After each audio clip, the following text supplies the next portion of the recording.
भाई शुक्रवार की सुबह इस कारोबारी हफ्ते का लास्ट ट्रेडिंग सेशन और ऐसे बैक टू बैक 4 दिनों के दबाव के बाद ये लास्ट 2 दिन 31 और 1 इन ग्रीन भारतीय बाजार कामकाज की समाप्ति करते हुए नजर आए। अरे बाप रे बाप, 117 नहीं, केवल 17।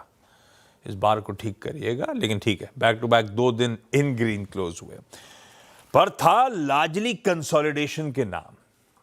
कल पूरा दिन इंट्राडे, एक बार सेशंस रखिएगा स्क्रीन पे, कल पूरा दिन बेहद सीमित दायरे में कामकाज। मेरे ख्याल से 80 से 85 पॉइंट अगर हाई और लो का कैलकुलेशन कर लूं तो ये दायरा था, वो भी टॉप मोस्ट पॉइंट और बॉटम मोस्ट पॉइंट का। अदरवाइज तो उससे भी कम दायरे में सिमटा हुआ था। पूरा दिन हमने 26 100 से 26 200 की रेंज में निकाल दिया।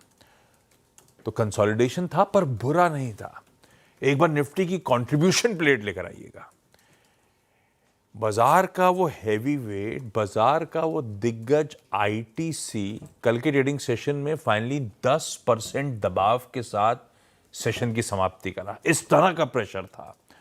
उसके बावजूद आपका Nifty 50 manage to close in green, क्योंकि बाकी दिग्गजों ने हल्का हल्का चिप इन करा और उस पूरे दबाव की भरपाई करके दी। वो अपने आप में सराहनीय है कल के सेशन में।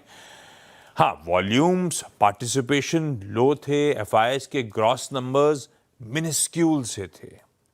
बाय का तो सिर्फ 1000 करोड़ का शायद आंकड़ा था, सेल का 4000 करोड़ रुपए के आसपास का शायद होगा। और मेरे ख्याल से जितनी मेहनत करी होगी उन्होंने एक ही स्टॉक में करी होगी, आईटीसी में, क्योंकि कल 6000 करोड़ रुपए की डिलीवरी बेस्ड सेलिंग हुई आईटीसी में।